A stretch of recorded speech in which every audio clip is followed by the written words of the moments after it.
All right, so this is the last class, and what I'm gonna do is just kind of review what have we seen, and also tell you a bit about what's beyond this class. Okay. So, what have we done? What have we been thinking about? Well, the first theme of this class is that we saw how to reduce big problem to smaller subproblems. You have a big problem you want to solve, just try to subdivide it somehow, right? And the first way is to do divide and conquer, the first thing we saw in class, right? We saw how to multiply two numbers in the way that is faster than the school method. The school method takes you something like n squared, and with some simple divide and conquer technique by Karasuba, you get much better than n squared, right? Then we see how to do polynomial multiplication using fast Fourier transform. Yeah. And then we then see how to do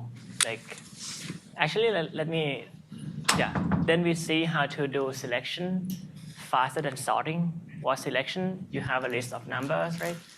And then you are given the number k. You want to find a number of rank k, not to sort everything. Just want to find one number.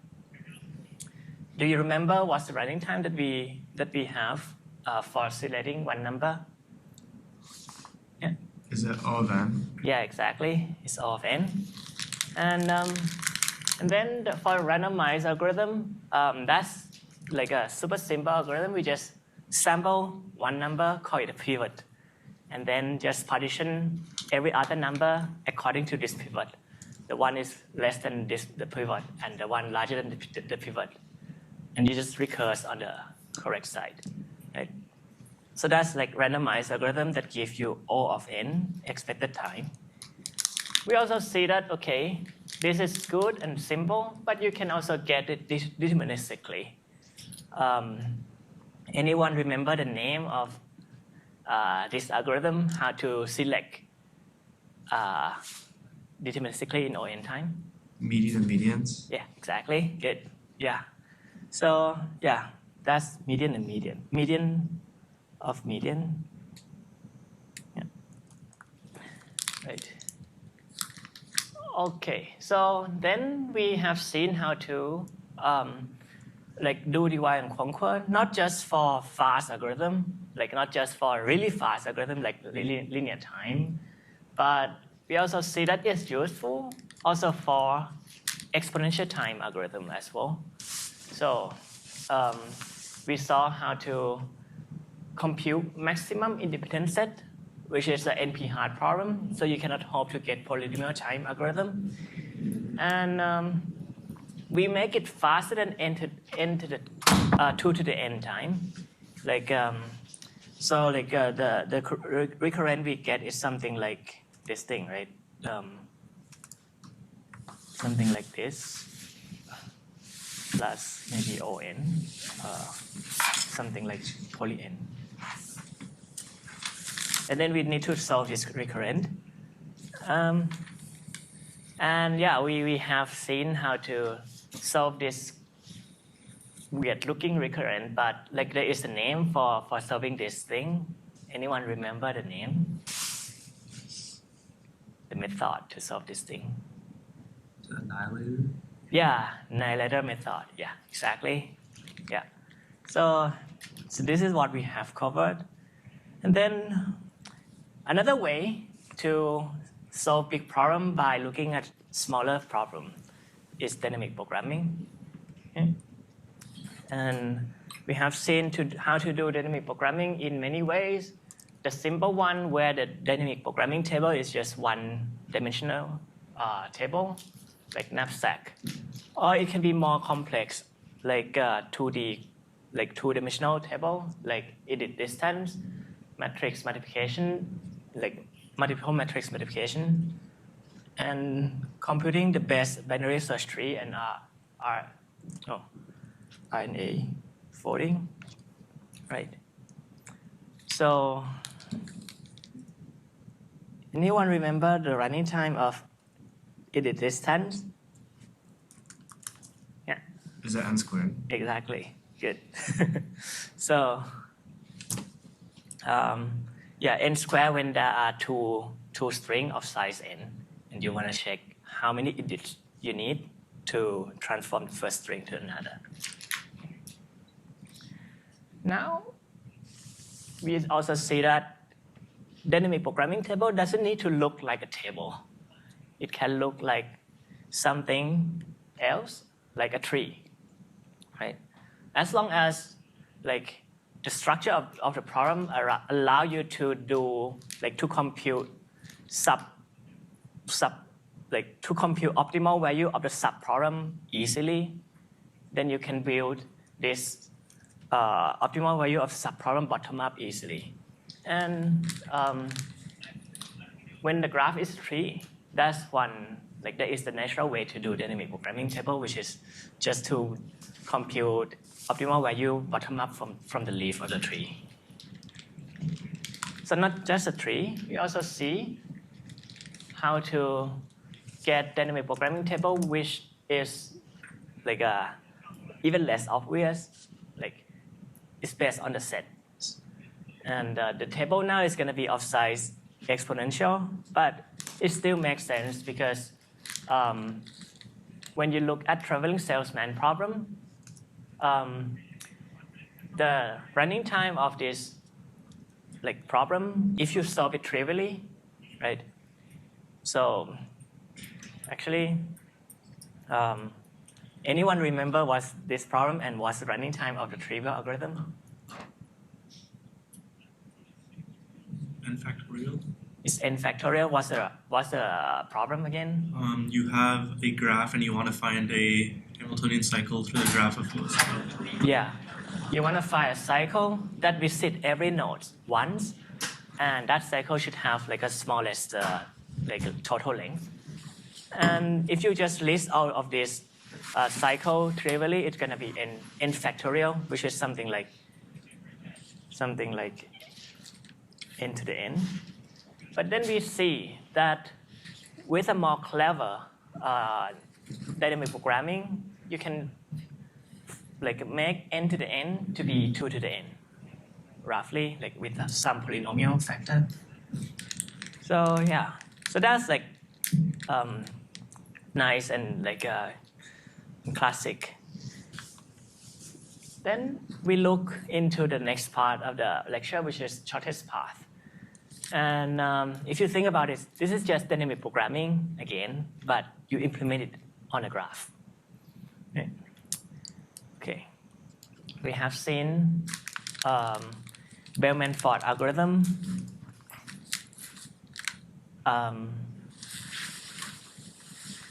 Anyone remember what's the idea of Bellman-Ford? Yeah. It's like you keep doubling the like distance, and then. That's path doubling.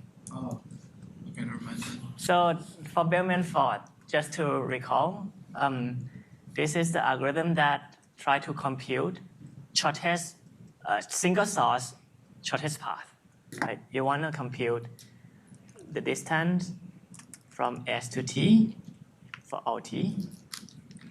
But now, not clear how to compute this easily, but we see that if you say that, suppose that you have the distance from S to T that use at most H hop. Like you can like let's say you have computed how to go from S to T using at most H edges in the shortest way. Then we saw that we can actually compute this thing for all T. You can increase this H from H to H plus 1. like quite easily in time, something like O of n time. So, and once you basically compute this h hop distance from S to everyone, and when h is n, then you get the distance, right? We also see path doubling, which is the idea that Aditya said. So here the idea is to compute distance from h to s of st. But here, suppose that we have computed distance from s, like we have computed all pair distance from s to t for s and t for every s and t with h hop. Then there is a way now to actually doubling the hop to 2h for all s and t, right? And the running time here, anyone remember how much time do we need to, given this thing, how much time do we need to get this thing? Yeah. N cubed log n. Is n cubed. And when you doubling log n times, then you get n cubed log n in total. Yeah. So doubling step takes n cubed time, and in total you just take n cubed log n. Is this the same as the algorithm where like you have like a midpoint and you compute s to x and x to t? Exactly. This is the one here. Yeah. Right. We also see Floyd-Warshall. But let me skip this. The more important one is Dijkstra. Yeah. Anyone remember the running time of Dijkstra? Like the fastest implementation of Dijkstra we have seen in class. Is it n log n with Fibonacci heaps? You said m log n? N log n with Fibonacci heaps? N log n? Not quite yet, but it's true that we use Fibonacci heap. But this is too fast. Yeah. What's up? Plus m? Yeah. So this is running time. Yeah. And we use Fibonacci heap. Fibonacci heap. So heap is the data structure, right, that handle like insert elements, decrease key, elements, decrease key, and extract min. Do you remember the time that Fibonacci, like what's the guarantee that Fibonacci heap can handle? What's the amortized update time? Amortized time for each of the operation here?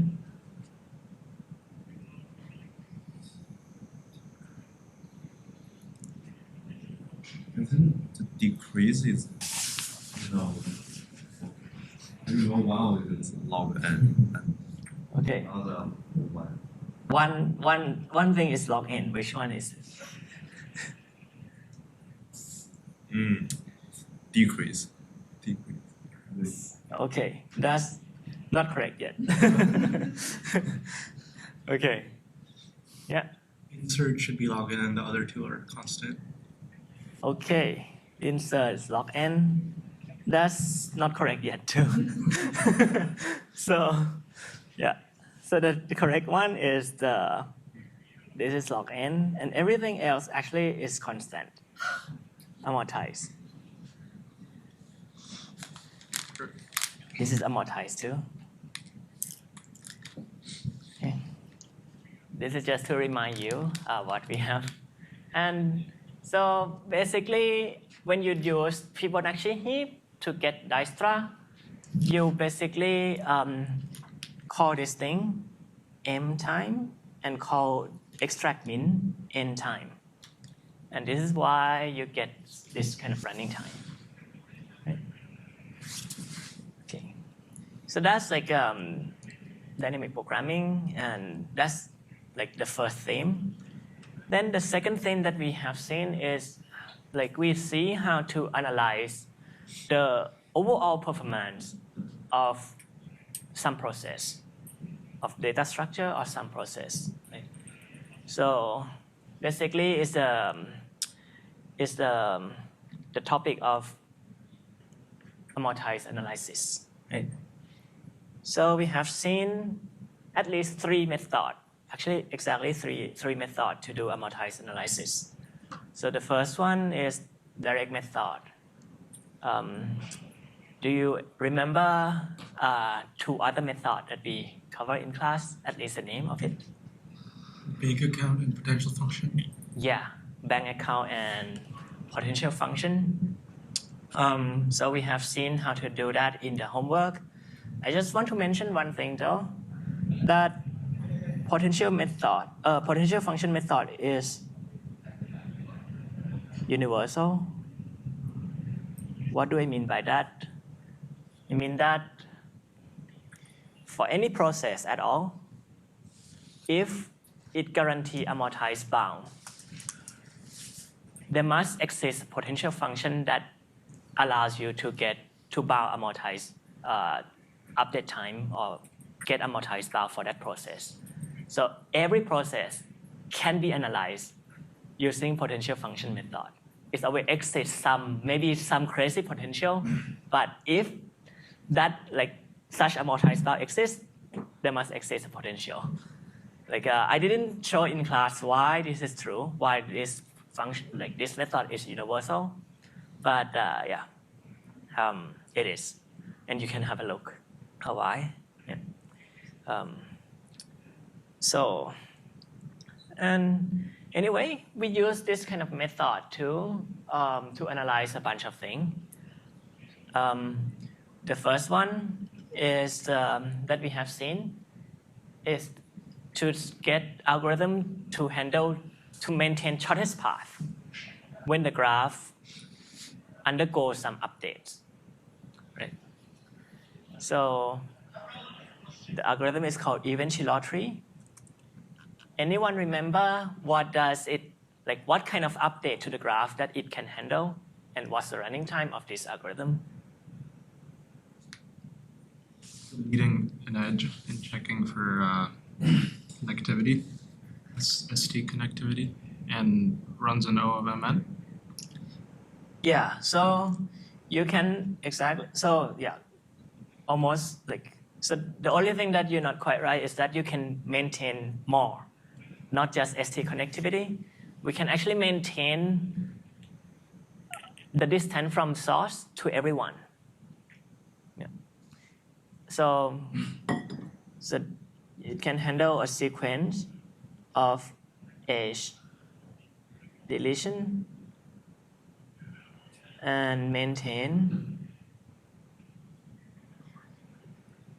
distance from S to T for all T. And time, the total time. Total time is Mn. So it would mean that you get N amortized update time because there can be M updates. Yeah. Can it also handle a sequence of only edge insertions as well? Yeah, exactly. So it's not just edge deletion. If you want to only handle insertion only, you can do it too. But it cannot really work for both kind of updates. Okay. And then we see Fibonacci heap, right? And we saw splay trees, which is one of the super funky data structure. Anyone remember what does it do? What it's for? Yeah, so it's kind of like a binary search tree, but so let's say you look up for a node, you find that node in the tree, and then you call the splay function, and then it makes that node the new root. And then I don't remember the analysis, but it was amortized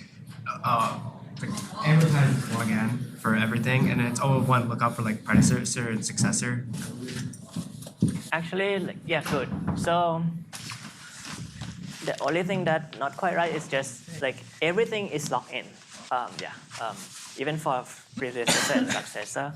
But yeah, the point of split tree is that it maintains some binary search tree in a very lazy way, and yet it have this lock-in guarantee.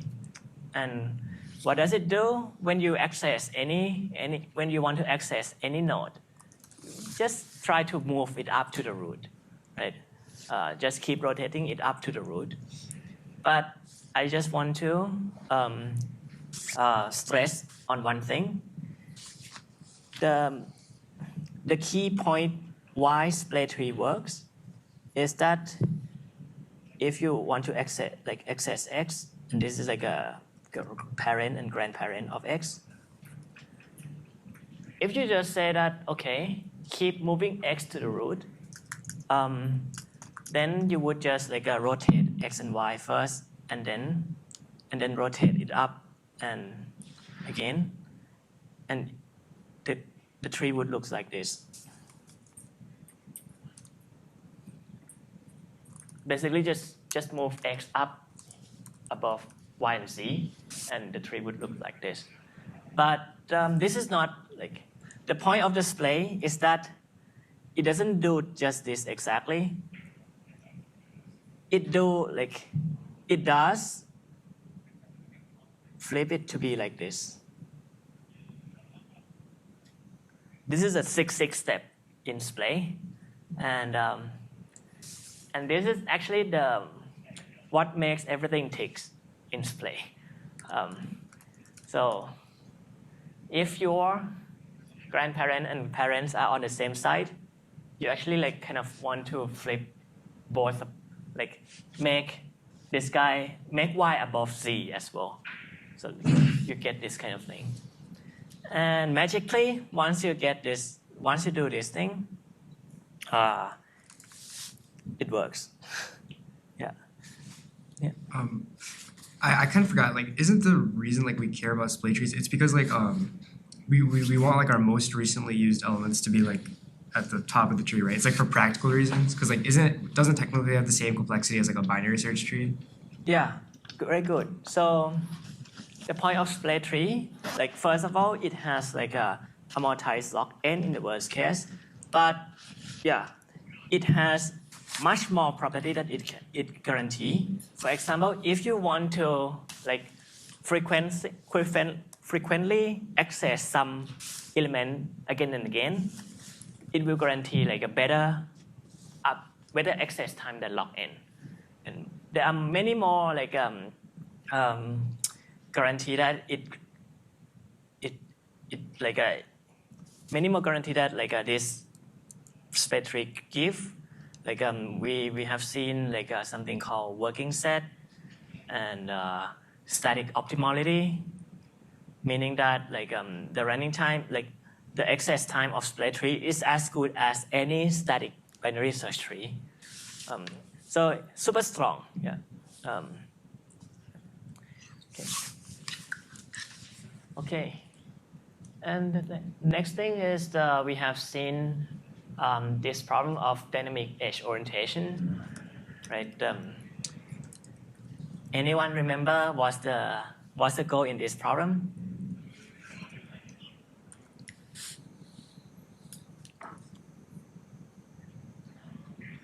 Yeah. You want to minimize the in degree of every vertex, or just the degree of in degree of any vertex, and dynamically add edges, I think. Yeah, you have a graph. The graph undergoes edge insertion and deletion. Let's say in the beginning the graph is undirected, but now you want to assign direction to every edge, such that the mean degree, the maximum in degree is minimized. No one have large maximum degree. Okay. For example, if the graph look like this,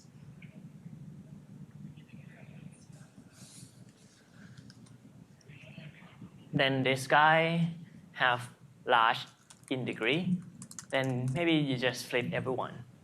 That now like no one have large in degree.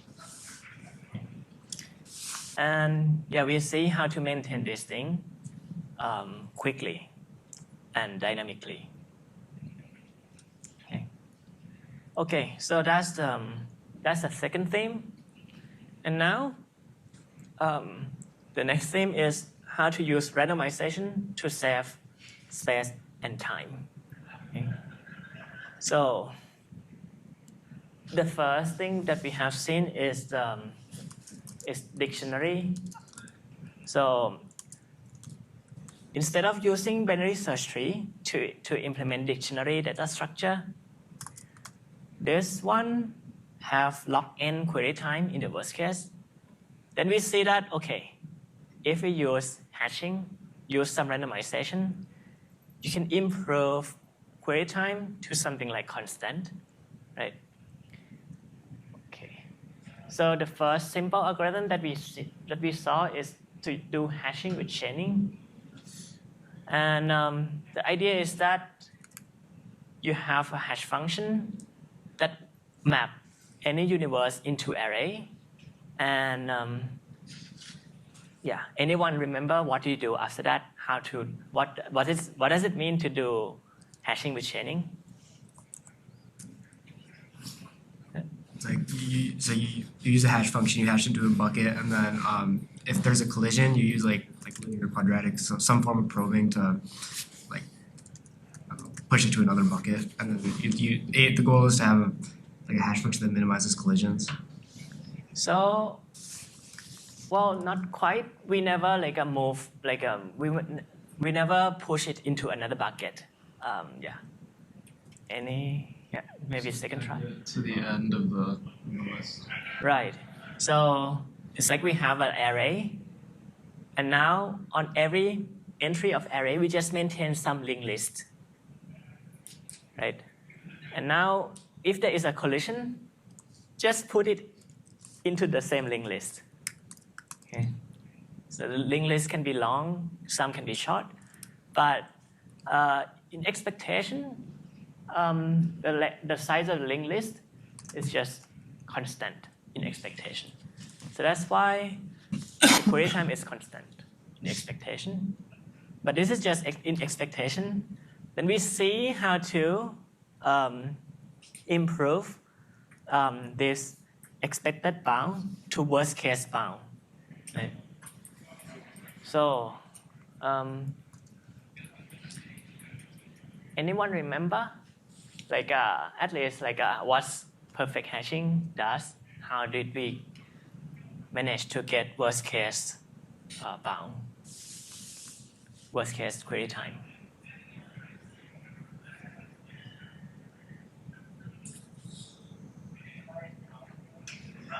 Okay. If there's collision, you just rehash everything, and you make sure that there's always n squared buckets, so the probability of collision is very low. Yeah. So basically, at least in the one level perfect hashing, we just allocate the space to be big enough, like n squared, and the probability that there exists a collision at all, this is not big, constant. So if there is a collision, just rehash, and so you don't have collision. But this one has a n squared space, which is big. Now we then just see that, okay, we can reduce it to ON space. And the idea is to do two-level algorithm.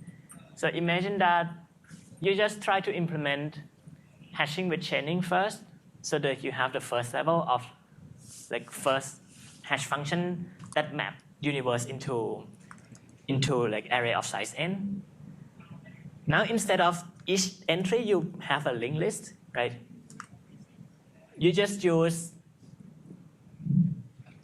the one level hash function, one level perfect hashing scheme for each replace the linked list by this thing. Why is update time not supported again? Oh, because yeah, let me finish this. But yeah, basically once you replace the linked list by this thing, then you can analyze that the space is linear. And you see that the point is that we basically try to say that, okay, if with our current set of elements, if there is a collision, then we just rehash. But if there is update, then you might get collision soon enough after some update.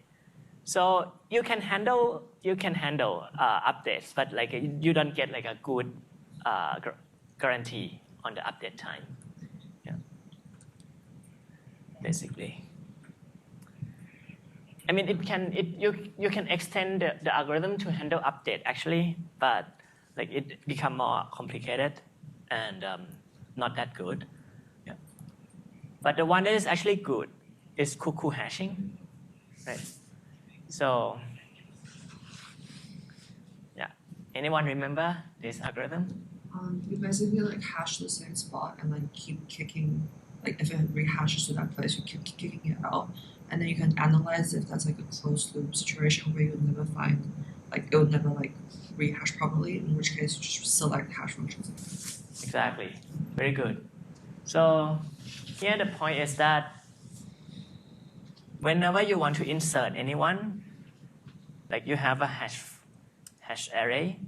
When you want to insert any element, now you use two hash functions, and it will say that the first element x can be mapped, can be put into two possible places, not just one.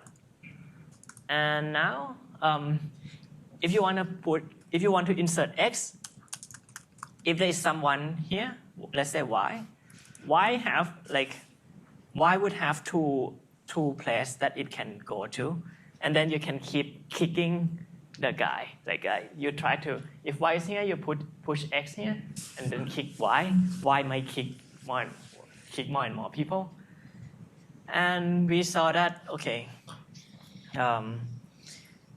the process of kicking each other will not propagate by too much in expectation. It's just gonna be constant. And because of this, the lookup time is just 2, basically. The deletion time is small, and insertion time is also good by our analysis in class. Okay, then we also see how to avoid using ideal hash functions. Right? So a random, ideal or complete random hash function is good, it's powerful, but the bad thing about it is that it takes so much space, right? Because you need to remember for everyone in the universe, where does it map to? That's really bad. And then we see that, okay, if we just want to capture just some nice property of hash function, then you can save a lot of space. For example, anyone remember what universal property means? Yeah. 1 out of 100 chance for collision. Mm-hmm. Good. So to be more precise, it says that if H is universal, then if you sample a function from H, then for any x and y which is not the same, right? The probability that they collide, this should be at most 1 over m when H basically map the universe to array of size m. Okay. So you see, this is just some property that clearly, it is satisfied by an ideal hash function. But this sometimes you just want this property only and nothing else about random hash function. Just want this one. And if you just want this property, then you can come up with a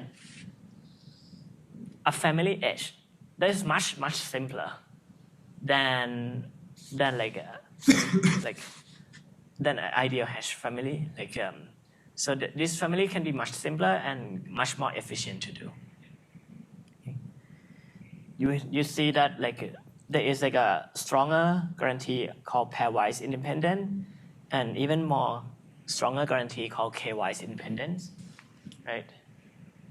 And basically, once we can construct this kind of very lightweight hash family that is strong enough for other application, like this property is strong enough for the application, then we apply it. We apply it to a bunch of linear sketches, right? So we learn about the streaming algorithm, the setting in the streaming algorithm, which has become more and more influential. And we learn how to handle, how to get,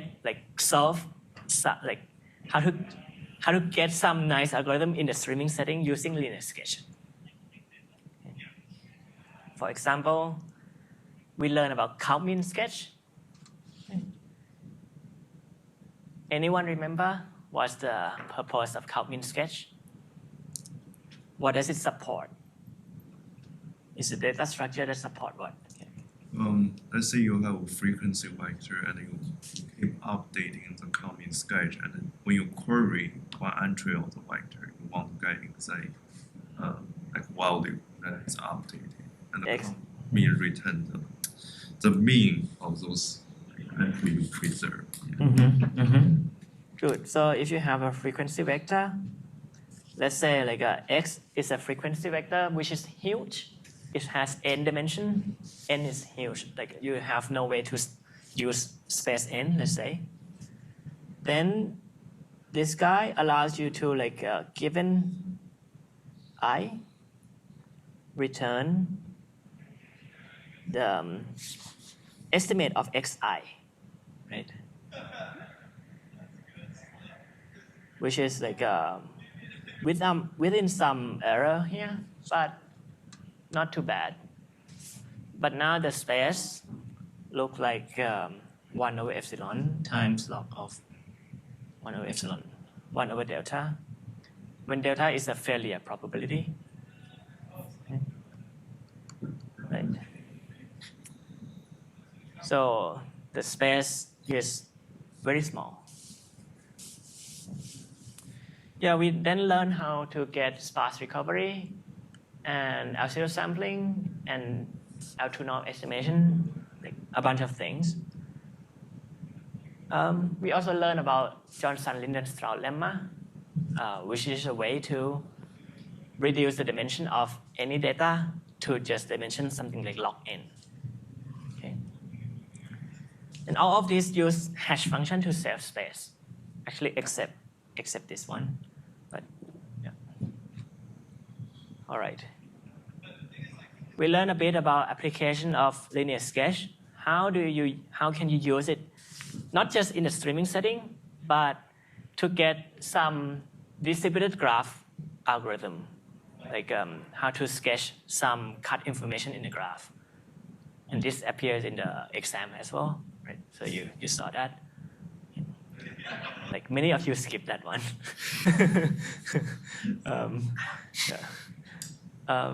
Anyway. I skipped 3. So we also see that it's useful in the communication complexity setting where you have Alice and Bob, and they want to communicate with each other. You can use sketch to reduce the communication between Alice and Bob. Yep. All right. So that's how to use randomization. But the next theme is also here. Linear program, right? This is a big theme that we have seen. So what did we do? We start with MaxFlow.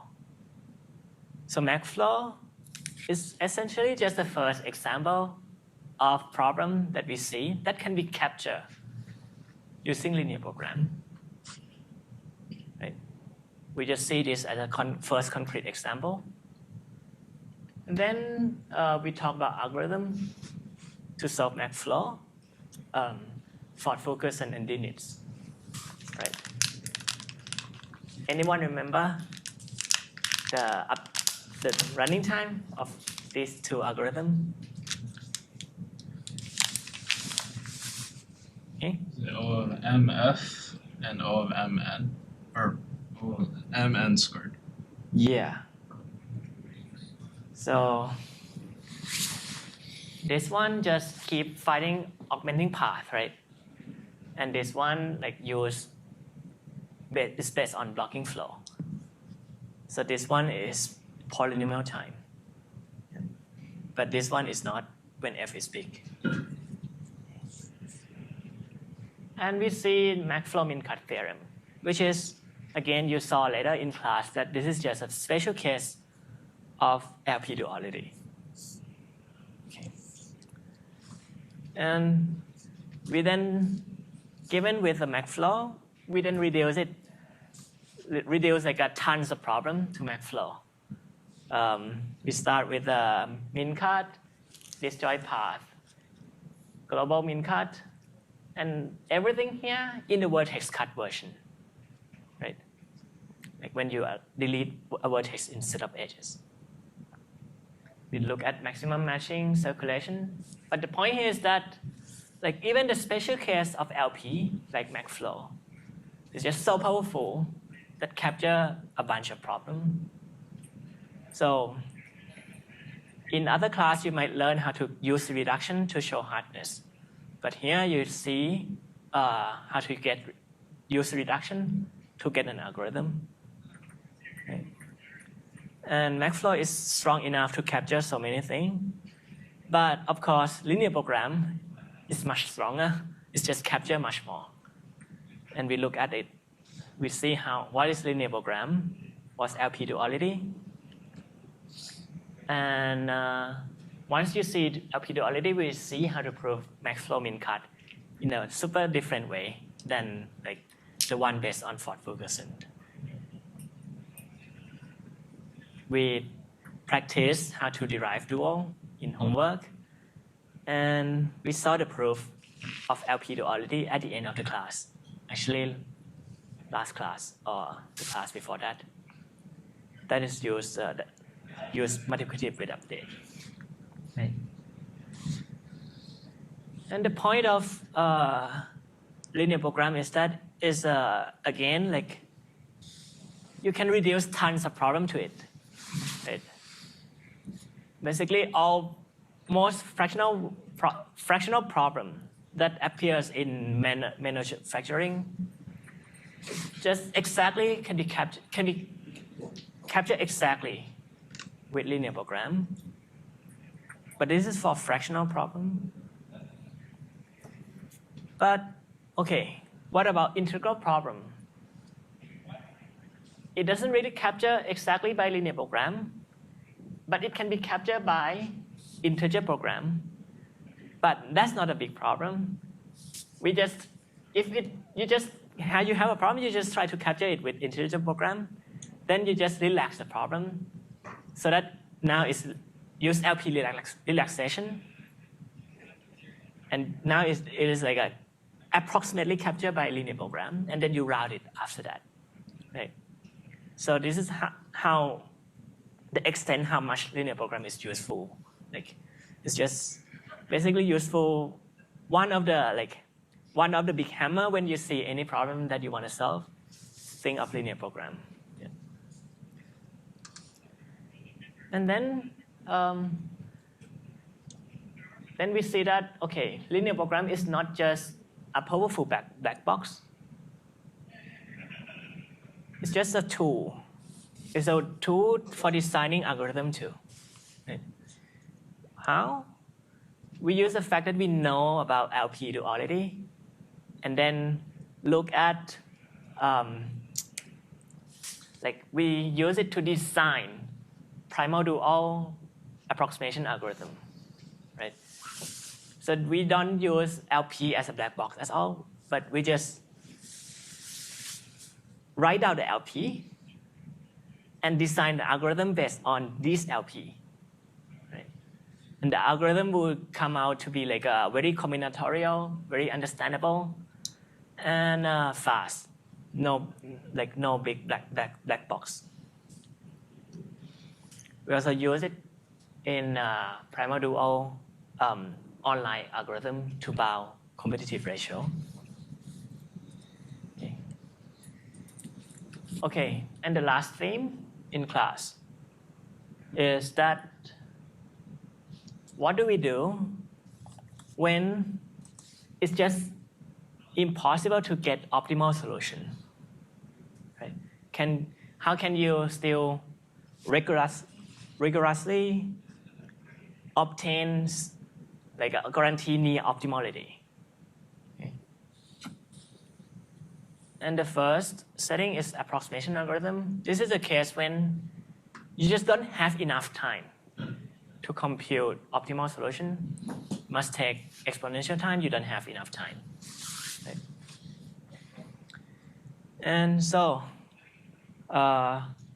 we have seen a bunch of example like greedy and LP routing, which is like you start with integer program, relax it to LP, solve the LP, and route it. Right? This is a scheme that is used in many, like maybe more than a lot of like more than hundreds paper for sure, but I don't know how many. Yeah. And primal dual method. Yeah. Okay, that's approximation algorithm. And then we look at online algorithm, right? And what's the setting here is again, you just cannot compute optimal solution. But here, because you don't know the future, right?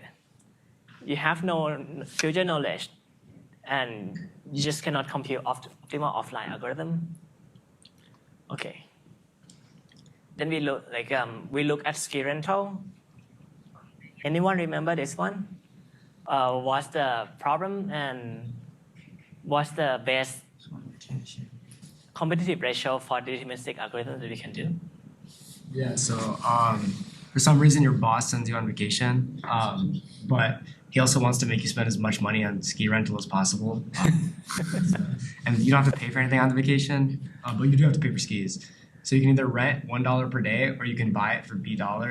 So you need to determine like when do you buy. And I think the best case was for deterministic it was too competitive. Yeah.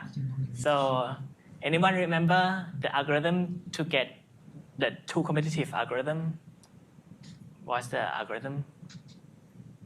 Okay. Like, let's say the ski per se costs like $B, and when you reach the B stage, and your boss didn't call you before that, and you just buy the ski. Yeah, exactly.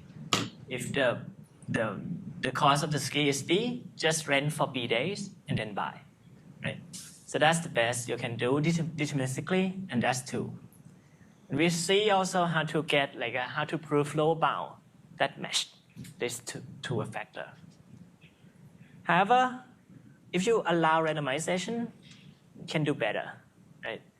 Here it shows again the power of randomization, and the way that we do is we use we show first some ad hoc algorithm that beat two, but then we show the best known algorithm, and it's our optimal algorithm that actually get something like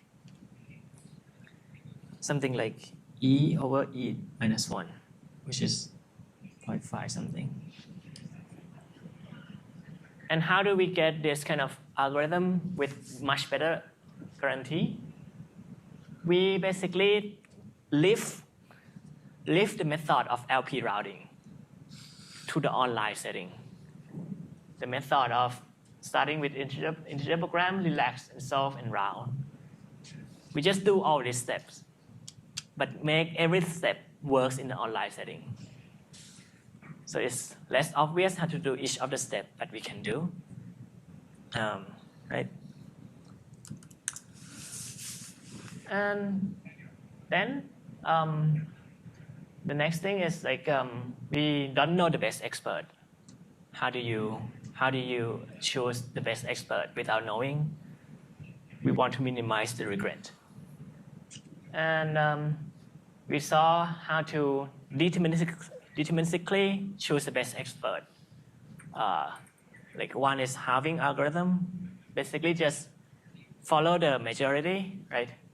When any expert make a mistake, we kill them. That's the kind of good enough algorithm, but quite cruel. But yeah.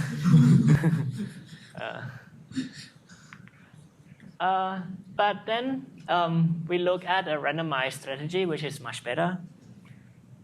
And the algorithm that is much more powerful is called multiplicative weight update. So I really hope you remember this algorithm from this class. It's a very powerful one. You can have a lot of application, really strong application. One is to get the minimax theorem to say that for any zero-sum game, there is like a min-max and max-min are the same. And that proves strong LP duality. And the proof is algorithmic. It actually shows you how to obtain, for both max player and min player, how to obtain near optimal strategy for both of them, right? Okay. Anyone remember how do we get this like a strategy given a zero-sum game? One player does greedy and the other player does multiplicative weight update, and then you just keep iterating it until you like kind of stabilize that strategy after like I think n log n iterations or something. Just log n Just actually, right? Yeah, just log n iteration, and the greedy player just return the average strategy for all of the log n days. With update algorithm, just return the average of it, and that's average turns out to be near optimal strategy for both of them. And then we see that, okay, we can now solve any LP using weight update. How? Just start with some like trivial solution. Look at any constraint. If every constraint is satisfied up to some extent, then you're done. If not, just whack that constraint, update the solution, and you're done too. Right? You get MaxFlow algorithm that is simpler than anything we have seen. Just keep finding shortest path and update the weight. And then we see how to boost the weak learner to strong learner. So that's the theme, right? We reduce big problem to smaller problem. We analyze overall performance. We use randomization to save space and time. We have linear program as a toolkit for our thinking. And we learn what to do when optimality is impossible. So let me talk a bit about what's beyond this class. Okay? I just gonna give the resource to you if you are interested, basically. So there are similar class to this class, and with more but with some more advanced topics. For example, if you like graph algorithm, there are like a bunch of graph algorithm that is interesting. For example, how to compute minimum spanning tree in linear time. How about directed minimum spanning tree, and so on. Yeah. how to use like a matrix multiplication to solve graph problem. There are more data structure and more optimization, like how to solve LP and something called semi-definite program, which is a generalization of LP and very powerful. Also, there's something called mirror descent, which generalizes both weight update and gradient descent. You must have heard of gradient descent and weight update we cover in this class. There's something called mirror descent that it's just generalization of both. Okay. So all these things, you can see it from this, like one of these class. Okay. You can just click the link when you look up at home. And if you like graph algorithm in particular, so many times in this course, I mentioned the word expander. Like it's one of the very powerful object in both mathematics and theoretical computer science. Like people use it to like use expander even to prove something in pure math, like arithmetic progression and something like that. So like in this class, like the class that I teach, like there is a video online you can look up. I show the application of expander to fast graph algorithm. And if you like graph algorithm from LP perspective, like how to come up with like how to use LP to solve graph problem, there is this class from UT Austin. So like you will see the word like what is matroid. I'm not sure if you have heard of it. What is submodular function? And so on. Like interesting stuff. And more graph things that you can just have a look. Each of these things, most of it like is the one that have video lectures, so you can really just watch them. So if you like, if you want to like get algorithms to work with big data, like for example, you have a bunch of data here, and you want to compute linear regression. So to fit the data with some linear function, like this. One can try to do it fast, and that's quite like important. Or like something called similarity estimation or similarity search. Something like this. Suppose you have like a data, something is more similar to each other. You want to basically get a hash function that map similar thing to like in the same bucket. The thing that looks similar should be mapped to the same bucket, not just like a normal hash function that we learn in class. Okay. How to do this kind of thing? That's a big problem in big data algorithm. And another thing called dimension reduction. We saw this thing, which is like Johnson-Linienstraub lemma. So this class will have this kind of thing. We have similar flavor to linear sketch, and there is a bunch of classes that you can have a look. Yeah. Okay, this one is interesting. So privacy, adaptive data analysis, and fairness. Okay. So in this class, right, you see how to use randomization for efficiency, to get faster algorithm, to save some space. But randomization like have utility much more than that. So everything here is like can be captured as like the signs of adding noise. You can add noise for example, for privacy. So imagine that you want to like aggregate some information from a bunch of people.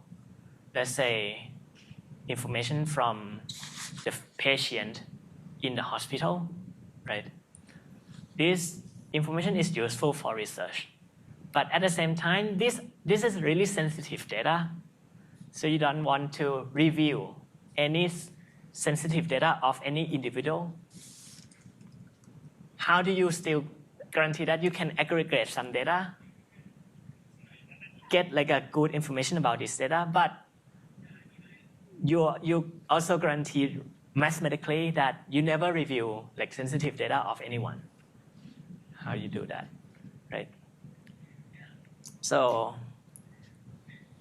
it will have like a similar flavor as randomization algorithm that we have learned in class. Like, but if you like this kind of thing, yeah, this is a topic, differential privacy.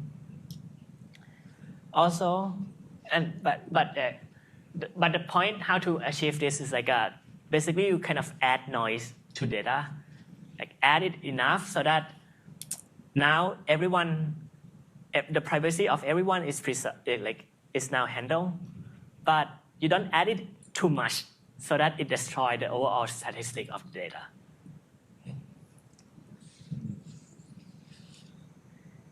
We can talk about something called adaptive data analysis. So this is quite cool too. The setting is that you have, suppose that you have like many scientific findings are actually bogus, like the one that they published. And the reason is that they try to, like they have test data and they just try to overfit with the data. Like just try to come up with hypotheses that fit with the test data, right?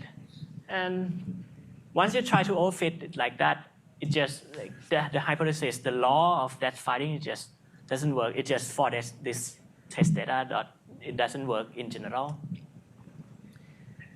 There's a way to rigorously prevent that using tool from TCS.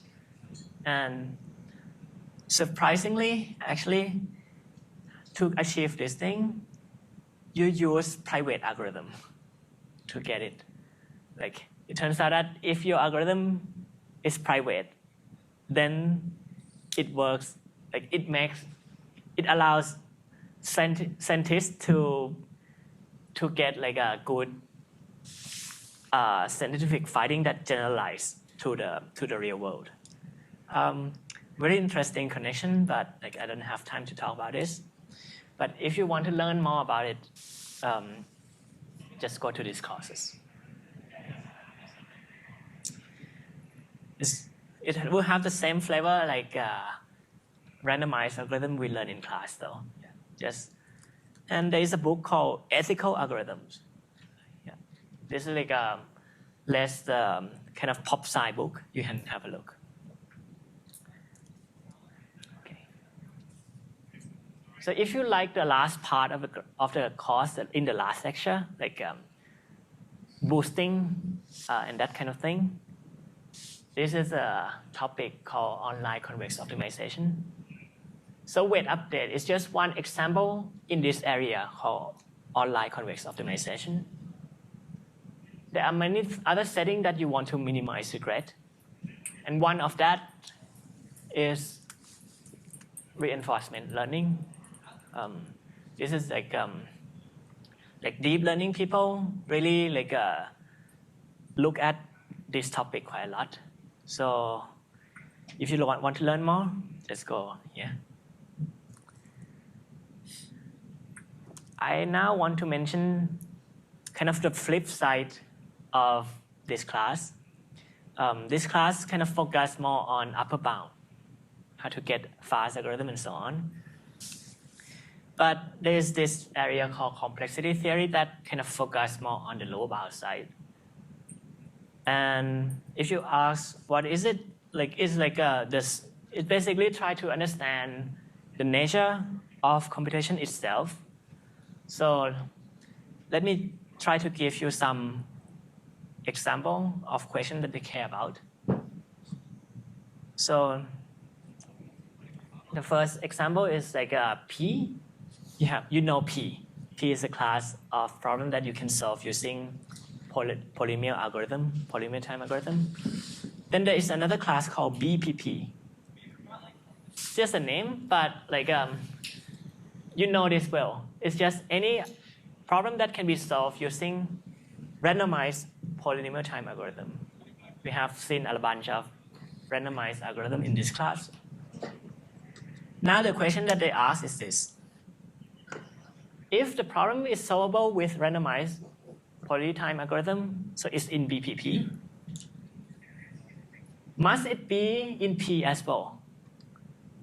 Like, then is it solvable with deterministic polynomial time algorithm as well? What do you think? Do you think like, so if they are the same here, then the answer must be yes. If they're not the same, then the answer must, like, if P is not BPP, then the answer here is no. What's your guess? I think it's yes, because you can de-randomize the algorithm. So okay, yeah, that's what you like. Actually, let me ask, like, what's your, like, who thinks the answer is yes? Can you raise your hand? You. Okay. Who thinks the answer is no? Okay. Why do you think it's no? Random answer. I gave a random. Okay. Okay. Anyone have a deterministic answer to this? Like we saw with like online algorithms, if there's an adversary, randomness can be very powerful because you can do things like randomly, so no one knows what you're doing, Yeah. including yourself. And I think that's why it feels like randomization is powerful enough to create like better solutions than determinism. Right. Yeah, like that's my intuition as well. Like if there's there's some subset of the problem that's like it's enough of an adversary to where a deterministic algorithm can't like deal with it. Yeah. Right.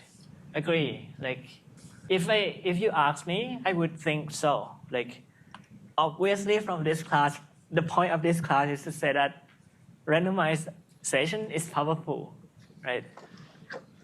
It turns out that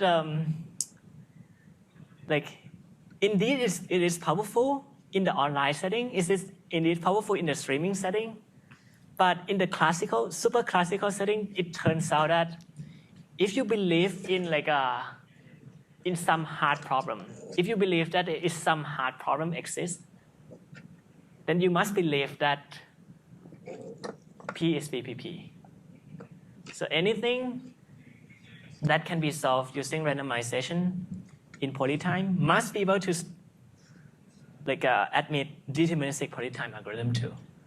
It's a weird but it's true. Yeah. If hardness exists, you don't need randomness. Yeah. Yeah. But why? What is hardness? What is hardness? So it like so why? It's weird, but yeah. Let me describe. What does it mean here? It says that if there exists a problem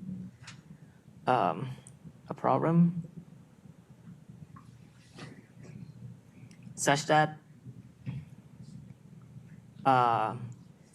is in like is solvable. That's solvable in this time, but does not admit circuit of size 2 to the, let's say,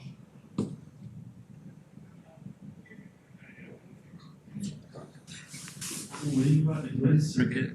yeah. So a circuit just means like you know Boolean circuit, right? You have a input gates, and you have and OR gates, and basically given an input, then when you compute and OR and NOT gate, and at the end it returns some number 0 or 1, then the circuit compute a function if like the output of circuit agree with the function. So does not and means that you can't do it.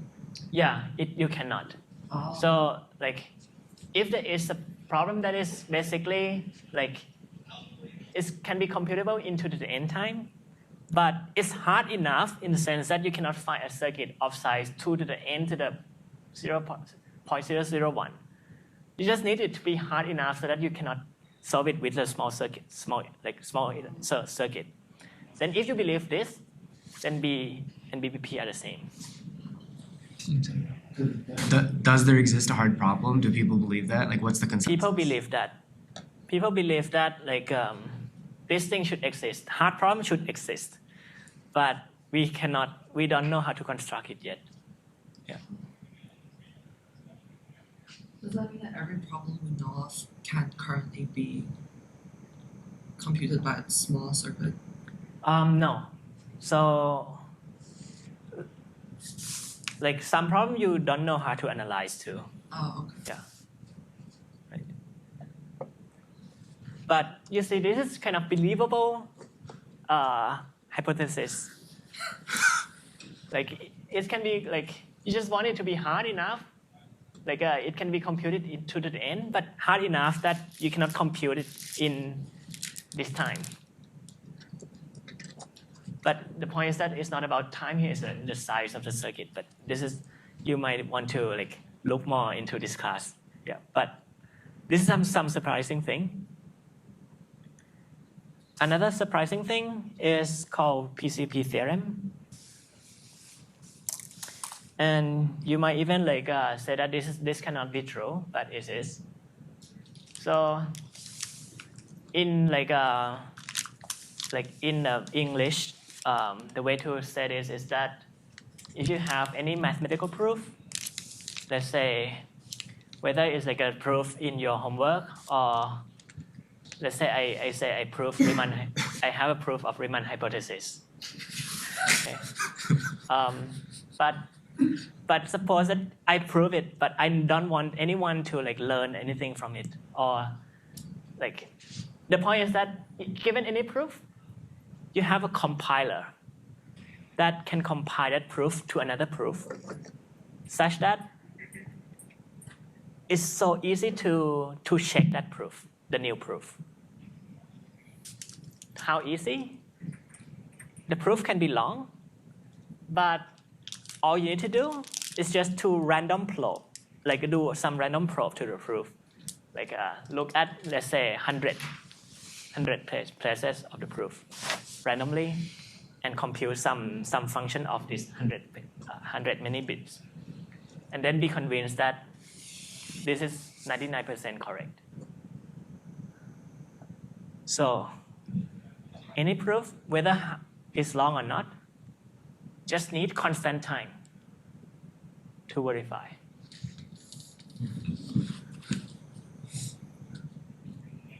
Crazy, but yeah. Is this like how formal proof? Is this what like formal proof solvers rely on, like this principle? I don't think PCP theorem is practical yet. Oh, okay. Yeah, like there is a work right now trying to make it more and more practical, but like it has been here. It has been discovered like almost 30 years now, but there's nothing is practical yet. But there's like a push towards practicality right now.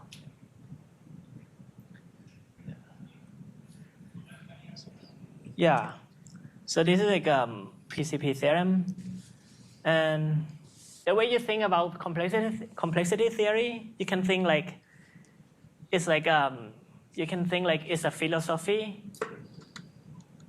that that you can prove mathematically. Yeah. It's not just about essay. Yeah. And if you want to look at this kind of thing, there's like a very nice online courses on this. And yeah, there is like one amazing classes by Ryan from CMU that contains like something like this many videos that contains a bit of every the cool things. You can have a look too. I really like this one. I didn't watch all of it, but yeah, like it contains nice stuff, like PCP theorem, for example. Okay, so last thing is like if you are interested in doing TCS, my suggestion is just start by finding a mentor. That helped quite a lot. I can do this because of my advisor too. Or try to learn it yourself. Like it's just a bunch of online courses that you can do. And just to tell you a bit, what does it mean to do TCS research, right?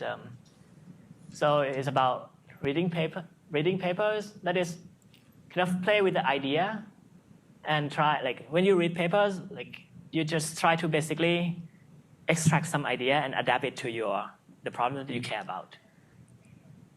And so it is not passive reading. Like you have some problem in mind, try to extract the idea, see if it's good for you or not. Or try to solve problem, and which is basically what you have done in this class. Just doodling on the paper and try to write something out. Right? Discuss with friends, present the paper that you have read, brainstorm. This is what I do in everyday life. And then communicate. This is to write a paper. Give a talk, go to conference. And once you are a professor, then you need to find a research direction. Yeah, can think about it a bit later. Okay. So the final word is that, so just after this class, right, I think you will find many other problems that you will need to solve. And most of the problems that you will see is not gonna have like a right or absolutely right or wrong solution. But I hope that you can always ask whether you can we do it better, right? And so I want you to believe, and it is a case that you as a human, right, you really have capacity to get a better solution for every problem. There is no problem at all that is like that's outside the scope of human capacity, right? That's the thing that I hope that some problem might take you a long time. It might not but it's just about you don't know something. Just take a longer time, you can get better solution. And yeah, this class might taught you a bit about what better can mean, right? It can be faster, less space, no error, less communication, but you can have other criteria that you care about. But the thing in this class should teach you how to approach the solution mathematically and rigorously, right? And one more important thing is that you might, from this class, you might get used to feeling stuck. And it's really normal. It's like every problem that is challenging enough and worth solving is like this. So yeah, after this class, just have fun solving problem in your career. And thanks a lot for this until now. Okay, see you.